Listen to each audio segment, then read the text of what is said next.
Hello guys, welcome back to Guru's life.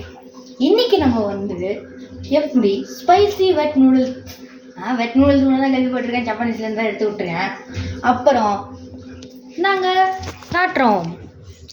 First நீங்கள் இந்த மாதிரி ஒரு கப் எடுத்துக்கிட்டு ரெண்டு கப்பை பிடிச்சி அதில் ஊற்றணும். அப்புறம் ஸ்டவ்வை நடுவில் இப்படி வைக்கணும். அதுக்கப்புறம் கொஞ்சம் நூடுல்ஸை பிச்சு இருங்க, நூடுல்ஸ் பிச்சோனுக்கு வெயிட் பண்ணுறோம். ஆனால் நூடுல்ஸ் பிரித்து அதில் போடுறதுக்கு முன்னாடி இப்படிங்க ஸ்டவ்வில் எடுத்து வச்சுக்கிட்டு இல்லை இப்படி ஸ்டவ்வில் வச்சு ஃபஸ்ட்டு மசாலாவை கட் பண்ணி அந்த தண்ணியில் ஊற்றணும். அதுக்கப்புறம் தான் இந்த நூடுல்ஸை வைக்கணும்.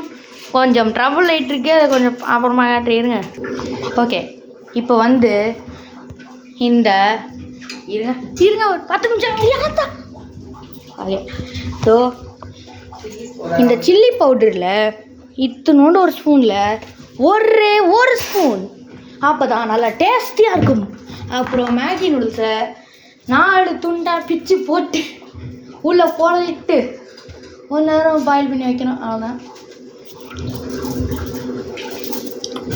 இதில் எப்படி நீங்கள் கேட்கலாம், டேய் இங்கே எங்கடா ஸ்பைசின்னு சொன்னீங்க, அங்கே எங்கடா ஸ்பைசி கேட்கலாம் காமெண்ட்டில். அதான் சொன்னேன்ல, அதான் அந்த சில்லி பவுடரில் ஒரு ஸ்பூன் எடுத்து போடுங்கன்னு. நாங்கள் போட்டு தான் பண்ணோம். நான் தெரியாமல் ரெக்கார்ட் பண்ண மறந்துட்டேங்க, சாரி. எனக்கு எடிட் பண்ண அவ்வளோங்களாம் தெரியாது, அதனால் என்ன எதுவும் கேட்கக்கூடாது, இப்போவே சொல்லிட்டேன். அதுக்கப்புறம் ஸ்டவ்வில் இந்த பெரிய ஒரு பவுல் மட்டும் எடுத்து வச்சுக்கணும்னா எனக்கு எதுக்குன்னு எனக்கே தெரியாது. எங்கள் அம்மா கரண்டி வைக்க வச்சிருக்கேன். அடப்பாவி, ஏன் இதை போட்டு கொதிக்க விட்டுணும். ஆமாம், அது எவ்வளோ நேரம்? அது கொதிக்கணும். எவ்வளோ நேரம்? 10 மினிட்ஸா? சூப்பர். இருங்க 10. அவ்வளோதான் இன்றைக்கி வீடியோ நினைக்கிறேன். அவ்வளோதான் எங்களுக்கு முடிஞ்சு. யாரோ பெல்லு விட்டாங்க. ஏமா அத்தவை குறிச்சு எடுக்கிற குட்டி ஒன்று ஏதோ எடுத்தாச்சா ஒரு 10 நிமிஷத்தில் எடுத்தீங்களா, பவுலில் போட்டு சாப்பிட்டீங்களான்னு இருக்கணும். ஓகேவா? அவ்வளோதான். Famous. Bye bye. Subscribe to Guru's Life, like, share and comment. Thank you. Bye.